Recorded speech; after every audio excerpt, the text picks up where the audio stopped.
Imaginen esto. Desierto de Nevada, 1957. En plena Guerra Fría, Estados Unidos está obsesionado con probar bombas nucleares, cada una más grande y aterradora que la anterior. Pero en una de estas pruebas, llamada Pascal B, los científicos decidieron hacer algo diferente. Querían probar una detonación nuclear contenida bajo tierra. Para ello, cavaron un pozo de más de 150 metros de profundidad. Metieron una bomba atómica en el fondo y, para sellar el agujero, colocaron una tapa de acero. No una tapa cualquiera, sino una placa de blindaje de 10 centímetros de grosor y casi 1 tonelada de peso. La idea era ver si podían contener la explosión. Una idea, en retrospectiva, absolutamente demencial. El físico Robert Brownlee, el cerebro detrás del experimento, hizo algunos cálculos de último minuto. Se dio cuenta de que la fuerza de la explosión, canalizada hacia arriba por el estrecho pozo, actuaría como un cañón de proporciones cósmicas. La tapa de alcantarilla no iba a contener nada. Iba a ser convertida en un proyectil. Su predicción, que la tapa saldría disparada a una velocidad tremenda. Se quedó corto. Cuando la bomba detonó, la energía liberada fue inimaginable. La tapa de acero, esa pieza masiva de metal, fue vaporizada instantáneamente por la bola de fuego. ¿O no? Una cámara de alta velocidad, la única capaz de capturar el evento, logró grabar un único fotograma de la tapa saliendo disparada del pozo antes de que la propia cámara fuera aniquilada. Basándose en ese único fotograma, Brownlee calculó la velocidad del objeto. El resultado fue escalofriante, aproximadamente 201.170 kilómetros por hora. Eso es casi 6 veces la velocidad de escape de la Tierra. Piénsenlo, un objeto hecho por el hombre, una simple tapa de alcantarilla, fue acelerado a una velocidad tan absurda que se convirtió por un breve y glorioso momento en el objeto más rápido jamás creado por la humanidad. ¿A dónde fue? Nadie lo sabe con certeza. La teoría más aceptada es que la fricción con la atmósfera la desintegró en segundos, pero hay otra, una mucho más poética y aterradora. Algunos científicos, incluido el propio Brownlee, especularon que la tapa podría haber sobrevivido lo suficiente como para salir de la atmósfera terrestre y adentrarse en el espacio profundo. Si eso es cierto, en algún lugar del cosmos, una tapa de alcantarilla de Nevada de 1957 sigue viajando, un silencioso y oxidado embajador de la locura nuclear de la humanidad. ¿Por qué fue un roce con el fin del mundo? No por la tapa en sí, sino por lo que representaba. Este experimento, casi por accidente, demostró una forma teóricamente posible de lanzar objetos al espacio usando propulsión nuclear, un concepto conocido como propulsión de pulso nuclear. Proyectos posteriores, como el Proyecto Orión, explorarían la idea de naves espaciales impulsadas por una serie de detonaciones atómicas. Imaginen naves del tamaño de edificios, lanzadas al espacio a base de explosiones nucleares. Si una de esas naves fallara en el lanzamiento, no estaríamos hablando de un accidente, sino de una catástrofe planetaria, esparciendo lluvia radiactiva por todo un continente. La tapa de alcantarilla de Pascal B fue la primera y más extraña advertencia de que estábamos jugando con fuerzas que apenas comprendíamos, capaces de mandar nuestros errores a velocidades interestelares. Retrocedamos en el tiempo, a una era sin internet, sin satélites, sin la red eléctrica global de la que dependemos. Año 1859. La tecnología más avanzada era el telégrafo, una red de cables de cobre que cruzaba continentes, permitiendo comunicaciones casi instantáneas. Era la maravilla de la época. Pero el 1 de septiembre de ese año, el universo decidió recordarle a la humanidad quién estaba realmente al mando. El astrónomo aficionado Richard Carrington estaba en su observatorio privado, dibujando manchas solares, cuando presenció algo que ningún humano había visto antes. Un destello de luz blanca cegadora, una llamarada, que brotó de la superficie del Sol. Duró solo 5 minutos, pero fue el presagio de un caos inminente. 17 horas después, una ola masiva de plasma solar, una eyección de masa coronal de una magnitud nunca antes registrada, se estrelló contra el campo magnético de la Tierra. El resultado fue eléctrico. El escudo magnético de nuestro planeta se deformó violentamente, induciendo corrientes eléctricas masivas en el suelo y, crucialmente, en los cables del telégrafo. Los sistemas de todo el mundo se volvieron locos. Los operadores de telégrafos informaron de chispas que saltaban de sus equipos, algunos lo suficientemente fuertes como para incendiar el papel de los telegramas. Las descargas eléctricas eran tan potentes que varios operadores resultaron heridos. Lo más extraño de todo es que la corriente inducida en los cables era tan fuerte que los operadores podían desconectar sus baterías y seguir transmitiendo mensajes, alimentados únicamente por la energía de la tormenta solar. El cielo nocturno se convirtió en un espectáculo apocalíptico y hermoso. Las auroras boreales, normalmente confinadas a las regiones polares, se vieron en todo el mundo, tan al sur como Cuba y Hawái. La luz era tan intensa que la gente en las montañas rocosas se despertó en mitad de la noche, pensando que era el amanecer. Podían leer el periódico a la luz de la aurora. Era un fenómeno de una belleza sobrecogedora, pero era la manifestación visible de un planeta siendo bombardeado por su propia estrella. ¿Y si el evento Carrington ocurriera hoy? No sería hermoso, sería el fin del mundo tal como lo conocemos. Nuestra civilización moderna es una bestia frágil, completamente dependiente de la electrónica. Una tormenta solar de esa magnitud sobrecargaría las redes eléctricas de todo el mundo. Los transformadores, el corazón de la red, se freirían por miles. No son fáciles de reemplazar. Se necesitan meses, a veces años, para construir y transportar uno nuevo. Estaríamos ante un apagón global que podría durar años. Sin electricidad, no hay agua potable, no hay saneamiento, no hay refrigeración para alimentos o medicinas. Las comunicaciones se cortarían, el transporte se detendría, los sistemas financieros colapsarían. Los satélites GPS y de comunicaciones, de los que dependen desde los ejércitos hasta las transacciones con tarjeta de crédito, quedarían inutilizados. Sería un regreso a la Edad Oscura, pero con 8.000 millones de personas acostumbradas a la comodidad y la inmediatez. En 2012, una tormenta de la misma magnitud que la de Carrington cruzó la órbita de la Tierra. Nos salvamos por solo 9 días. El Sol disparó, pero la Tierra ya no estaba en la línea de fuego. 9 días. Ese es el margen que nos separó de un colapso civilizatorio. Y es una certeza estadística que volverá a ocurrir. La pregunta no es si pasará, sino cuándo. 24 de enero de 1961. En plena noche, un bombardero B-52 de la Fuerza Aérea de los Estados Unidos sobrevolaba Carolina del Norte. A bordo 2 bombas de hidrógeno Mark 39. Cada una de estas bombas tenía una potencia de 4 megatones, unas 250 veces más potente que la bomba que destruyó Hiroshima. El avión estaba en una misión de alerta de rutina, parte de la estrategia de disuasión nuclear contra la Unión Soviética. Pero algo salió terriblemente mal. El avión sufrió una fuga masiva de combustible en su ala derecha. La tripulación intentó realizar un aterrizaje de emergencia, pero la aeronave se volvió incontrolable. Mientras el bombardero se desintegraba en el aire, la tripulación eyectó, y las 2 bombas de hidrógeno, siguiendo los protocolos de seguridad, se separaron del avión en caída. Aquí es donde la historia pasa de ser un trágico accidente aéreo a un roce aterrador con el apocalipsis. Estas bombas estaban diseñadas con un complejo sistema de seguridad para evitar una detonación accidental. Se requería una secuencia precisa de pasos para armarlas. Una de las bombas cayó en un campo cerca de la ciudad de Goldsboro. Su paracaídas se desplegó correctamente y aterrizó con relativa suavidad, incrustándose en el barro. Cuando los equipos de desactivación llegaron, encontraron algo que les heló la sangre. De los 4 mecanismos de seguridad que tenía la bomba, 3 habían fallado o se habían activado durante la caída. El último interruptor, un simple interruptor de bajo voltaje que cualquier técnico podría encontrar en una tienda de electrónica, fue lo único que se interpuso entre una tarde tranquila en Carolina del Norte y una explosión nuclear que habría cambiado el curso de la historia.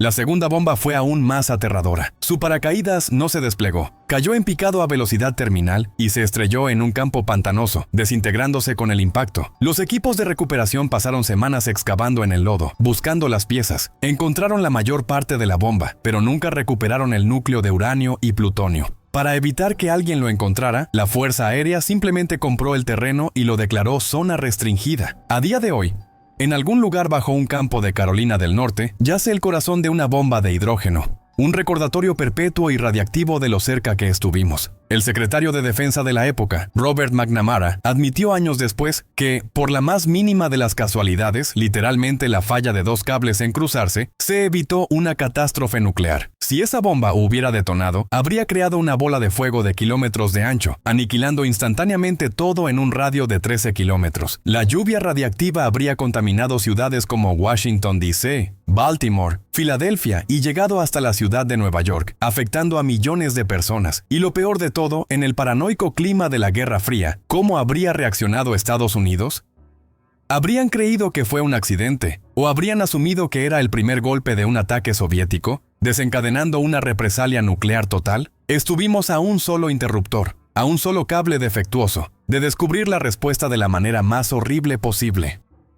Octubre de 1962. El mundo contiene la respiración. La Unión Soviética ha instalado misiles nucleares en Cuba. a solo 145 kilómetros de la costa de Florida. El presidente John F. Kennedy ha ordenado un bloqueo naval para impedir que más barcos soviéticos lleguen a la isla. Es el punto más caliente de la Guerra Fría. La aniquilación nuclear no es una posibilidad, es una probabilidad inminente. Pero la historia que todos conocen, la del enfrentamiento político entre Kennedy y Khrushchev, oculta un drama mucho más inmediato y aterrador que tuvo lugar bajo las olas del Caribe. En medio del bloqueo, un grupo de destructores de la Marina de los EE.U. localizó un submarino soviético, el B-59, cerca de la línea de cuarentena. Para forzarlo a salir a la superficie e identificarse, los barcos estadounidenses comenzaron a lanzar cargas de profundidad de práctica. Eran pequeñas cargas explosivas diseñadas para hacer ruido y señalar su presencia, no para dañar el submarino. Pero la tripulación del B-59, en las profundidades del océano y sin comunicación con Moscú, no lo sabía. Para ellos, las explosiones significaban una cosa: la guerra había comenzado. El B-59 estaba en una situación desesperada.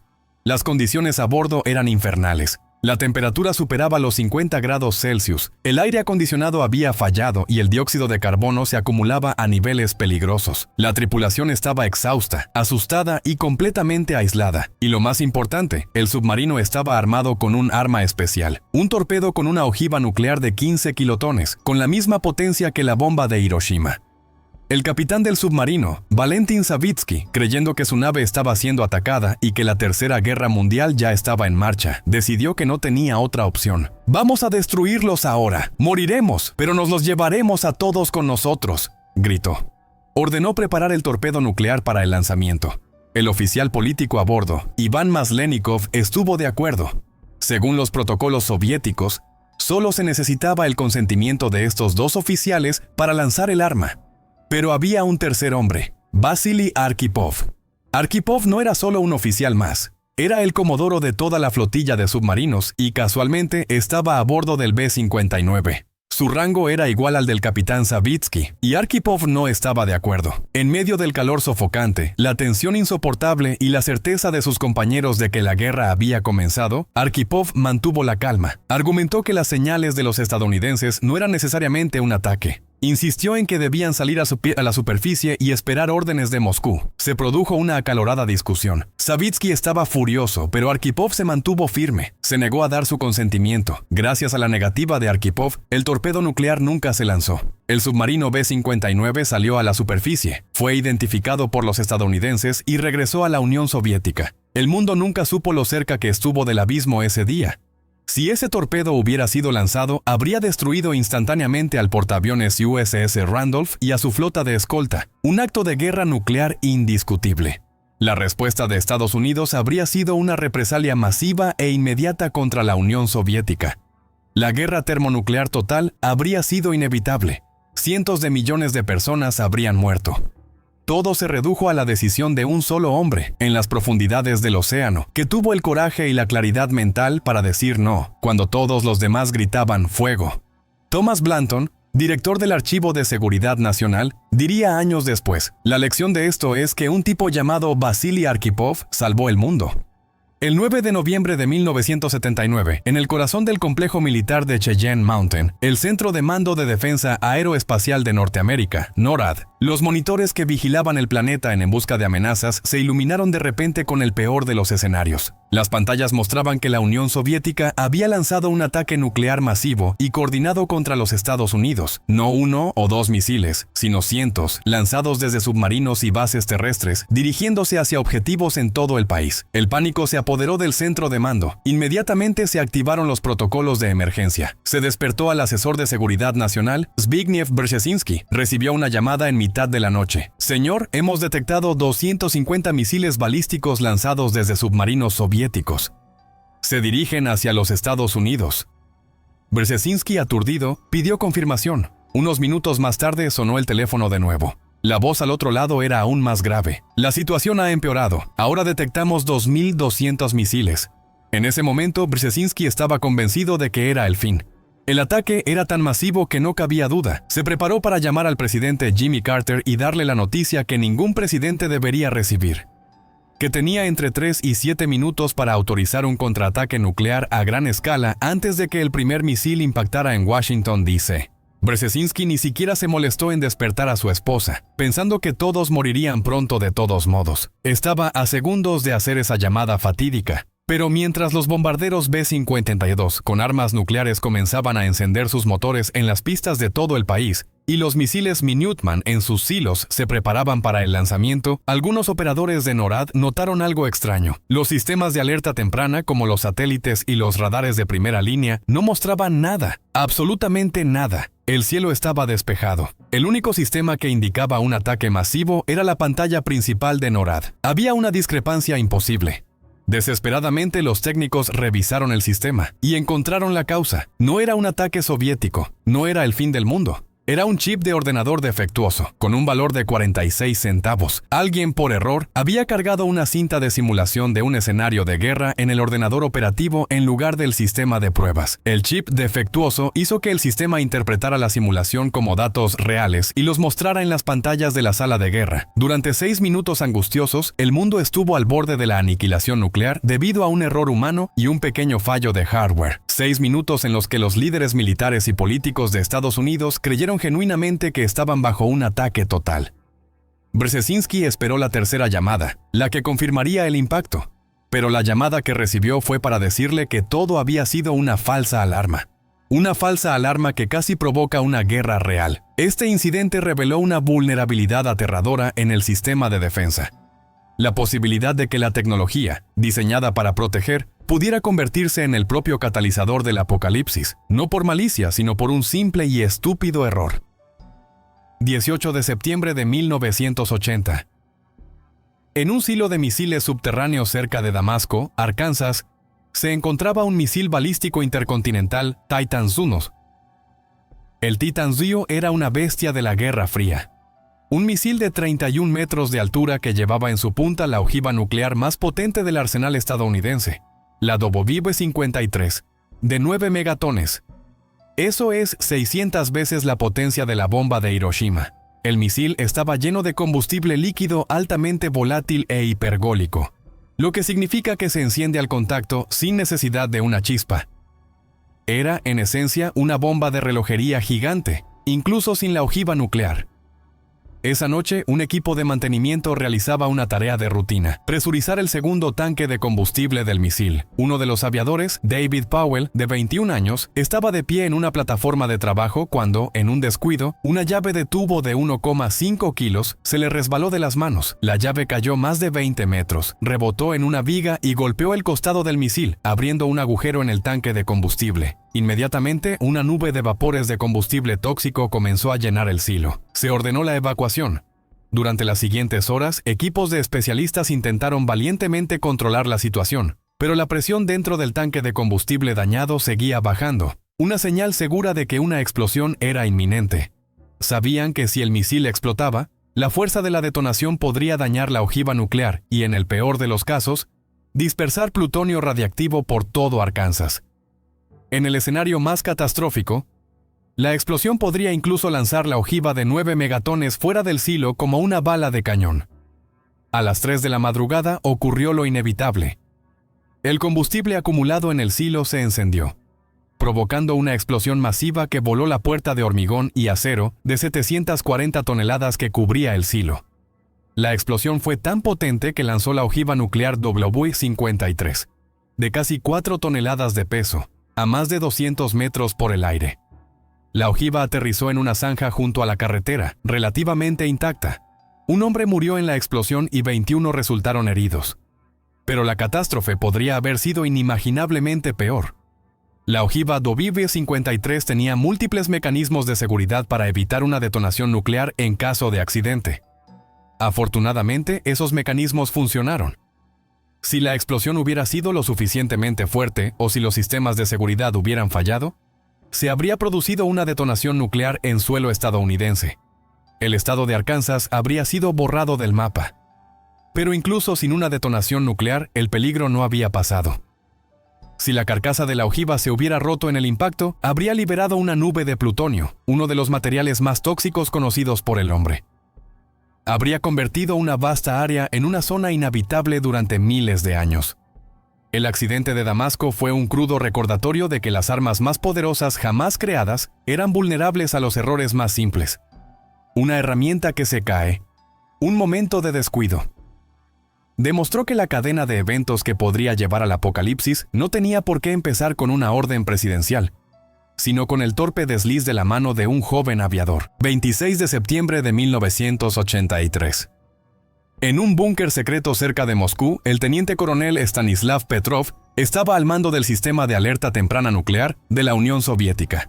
Su trabajo era monitorear los satélites que vigilaban los Estados Unidos en busca de cualquier señal de un lanzamiento de misiles. Era una noche tranquila, pero justo después de la medianoche, las alarmas ensordecedoras sonaron y una enorme palabra roja parpadeó en su pantalla. Zapusk, lanzamiento. El sistema informático informaba que Estados Unidos había lanzado un misil balístico intercontinental desde una base en Montana, y luego otro, y otro. En cuestión de minutos, el sistema detectó 5 misiles dirigiéndose hacia la Unión Soviética. El protocolo era claro e inequívoco. Petrov debía informar inmediatamente a sus superiores, quienes a su vez informarían al líder soviético Yuri Andropov. A partir de ahí, la doctrina de destrucción mutua asegurada dictaba que la Unión Soviética debía lanzar un contraataque nuclear masivo e inmediato, antes de que los misiles estadounidenses impactaran. El mundo pendía de la decisión de Petrov. Tenía a 200 personas bajo su mando, mirándolo, esperando sus órdenes. Las sirenas aullaban, las luces parpadeaban, cada segundo contaba, pero Petrov sintió que algo no cuadraba. Tenía un presentimiento, como lo describió más tarde. Primero, el sistema era nuevo y él sabía que podía tener errores. Segundo, el ataque era demasiado pequeño. Si Estados Unidos iba a lanzar un primer golpe, no serían 5 misiles, serían cientos, si no miles, para abrumar las defensas soviéticas. Un ataque con solo 5 misiles no tenía ningún sentido estratégico, era ilógico. Petrov se enfrentó a un dilema imposible. Por un lado, tenía los datos del ordenador, la fuente de información más fiable que existía, diciéndole que su país estaba bajo ataque. Su deber y su entrenamiento le decían que debía informar. Si se equivocaba y el ataque era real, su inacción condenaría a millones de sus compatriotas. Por otro lado, tenía su intuición, su razonamiento humano, que le decía que era un error. Si informaba y la alarma era falsa, podría desencadenar una guerra nuclear global por nada. Con una presión que pocos seres humanos han experimentado, Petrov tomó una decisión. Agarró el intercomunicador y, en lugar de informar de un ataque nuclear, informó de un fallo en el sistema. Mintió a sus superiores. Declaró que la alarma era falsa. Durante los siguientes minutos, esperó, con el corazón en un puño, para ver si las explosiones nucleares aparecían en el horizonte. Pero no pasó nada. Su instinto había sido correcto. Más tarde se descubrió que los satélites soviéticos habían confundido el reflejo de la luz solar en las nubes a gran altitud con el destello de los motores de un misil. Fue un fenómeno natural raro, una anomalía cósmica, que el sistema informático interpretó erróneamente como el comienzo de la Tercera Guerra Mundial. Stanislav Petrov, por desafiar las órdenes y confiar en su juicio humano por encima de la máquina, evitó una catástrofe nuclear. Nunca fue recompensado por su país. De hecho, fue reprendido por no seguir el protocolo y su carrera militar se estancó. Pero el mundo le debe una deuda que nunca podrá pagar. En una noche de septiembre, un hombre en un búnker decidió, contra toda lógica aparente, no terminar el mundo. Noviembre de 1983. Las tensiones entre Estados Unidos y la Unión Soviética estaban en su punto más alto desde la crisis de los misiles de Cuba. El presidente Ronald Reagan había llamado a la URSS el imperio del mal. Los soviéticos habían derribado un avión de pasajeros coreano, el vuelo 007, matando a todos a bordo, incluido un congresista estadounidense. El Kremlin, liderado por un Yuri Andropov anciano y paranoico, estaba genuinamente convencido de que Estados Unidos se estaba preparando para lanzar un primer ataque nuclear sorpresa. En este clima de miedo y desconfianza, la OTAN decidió llevar a cabo un ejercicio militar anual llamado Able Archer. Normalmente estos ejercicios eran rutinarios, pero Able Archer 83 fue diferente. Fue, por diseño, increíblemente realista. El ejercicio simulaba un conflicto que escalaba desde una guerra convencional hasta una guerra nuclear total. Incluía el movimiento de tropas, el silencio de radio, el uso de nuevos formatos de comunicación cifrados y, lo más alarmante, la participación de jefes de Estado, incluido el propio Reagan y la primera ministra británica Margaret Thatcher. Aunque sus roles fueron interpretados por actores, la inteligencia soviética, la KGB, observaba cada movimiento, y lo que vieron los aterrorizó. Desde su perspectiva, el ejercicio Able Archer 83 no parecía un ejercicio en absoluto. Parecía la cobertura perfecta para un ataque real. Todos los indicadores que les habían enseñado a buscar como precursores de un ataque nuclear estaban sucediendo. Las bases estadounidenses en Europa aumentaron su nivel de alerta. Los bombarderos con capacidad nuclear fueron trasladados a las pistas y se utilizaron códigos que nunca antes habían visto. El KGB y el ejército soviético entraron en pánico. Creyeron que el juego de guerra era una farsa, una cortina de humo para ocultar los preparativos finales de un ataque decapitador. En respuesta, pusieron sus propias fuerzas nucleares en alerta máxima. Bombarderos con armas nucleares en Alemania, Oriental y Polonia fueron armados y sus tripulaciones puestas en espera de 30 minutos. Se prepararon misiles balísticos intercontinentales. La Unión Soviética estaba a punto de lanzar un ataque preventivo, convencidos de que estaban a punto de ser atacados. Afortunadamente, alguien en el lado de la OTAN se dio cuenta de lo que estaba pasando. El teniente general Leonard H. Perutz, un oficial de inteligencia de la Fuerza Aérea de los EEU, en Europa, notó la actividad soviética sin precedentes. Sus instintos le dijeron que no era una agresión, sino una reacción de miedo.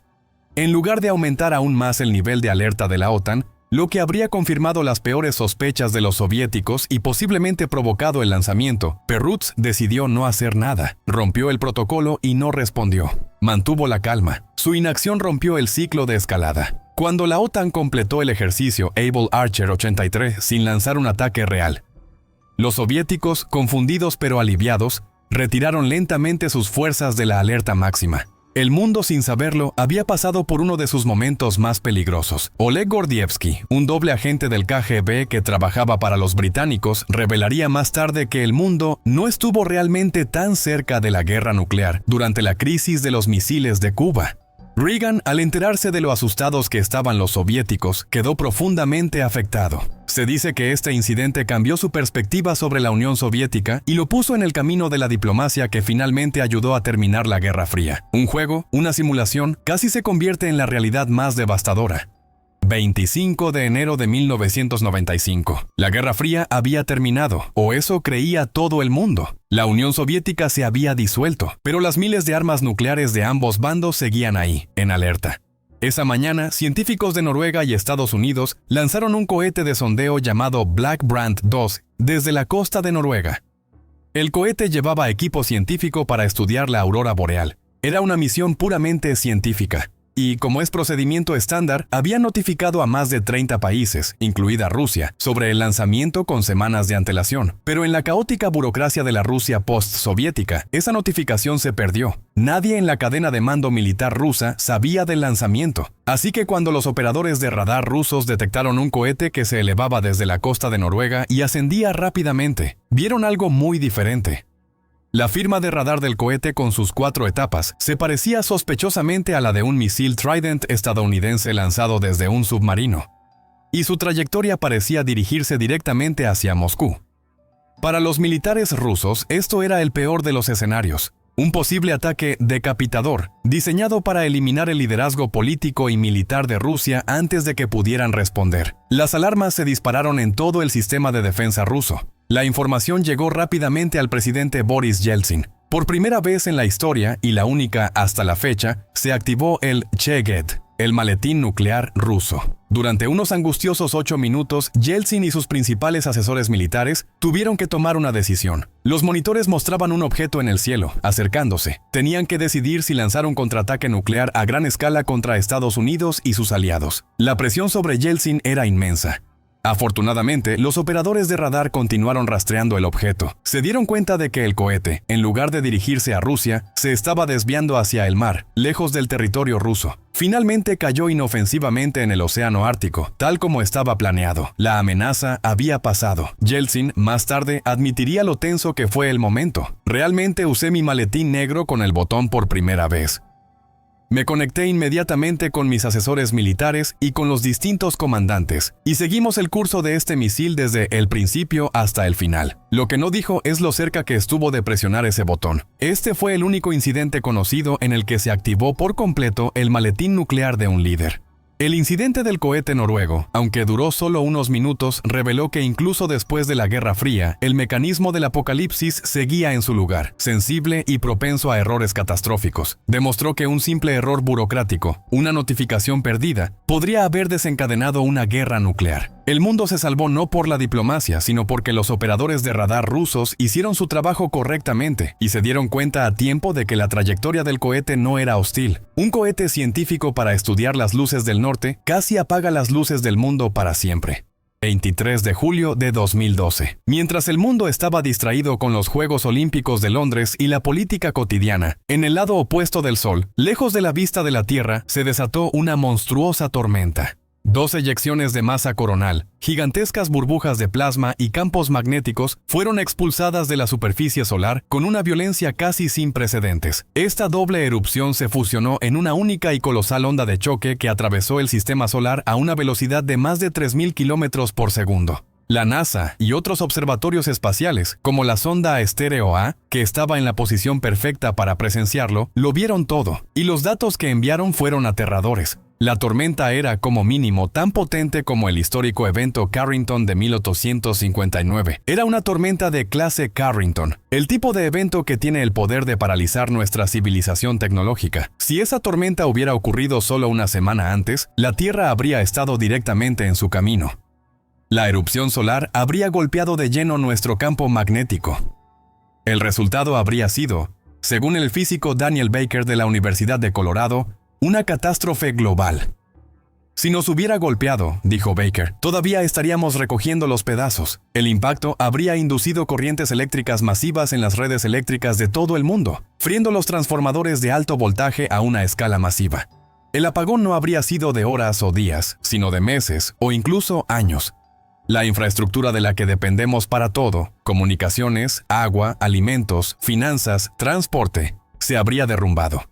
Los satélites en órbita, incluidos los GPS de los que depende todo, desde la navegación hasta las transacciones bancarias, habrían sido inutilizados. Perderíamos Internet, posiblemente durante mucho tiempo. Un informe de la Academia Nacional de Ciencias de EE.UU estimó que el costo de un evento de este tipo sería de entre 1 y 2 billones de dólares solo en el primer año, con un tiempo de recuperación de entre 4 y 10 años. Sería un golpe para la civilización del que nos costaría décadas recuperarnos. La sociedad se vería sumida en el caos, pero no pasó nada. ¿Por qué? Pura suerte cósmica. La erupción ocurrió en una parte del Sol que no estaba orientada hacia la Tierra en ese momento. Cuando la tormenta cruzó la órbita de nuestro planeta, nosotros ya no estábamos allí. Nos salvamos por un margen de aproximadamente 9 días en la rotación del Sol. Fue el equivalente celestial de una bala que pasa rozando tu cabeza. La mayoría del mundo nunca supo lo cerca que estuvimos. No hubo pánico, no hubo titulares.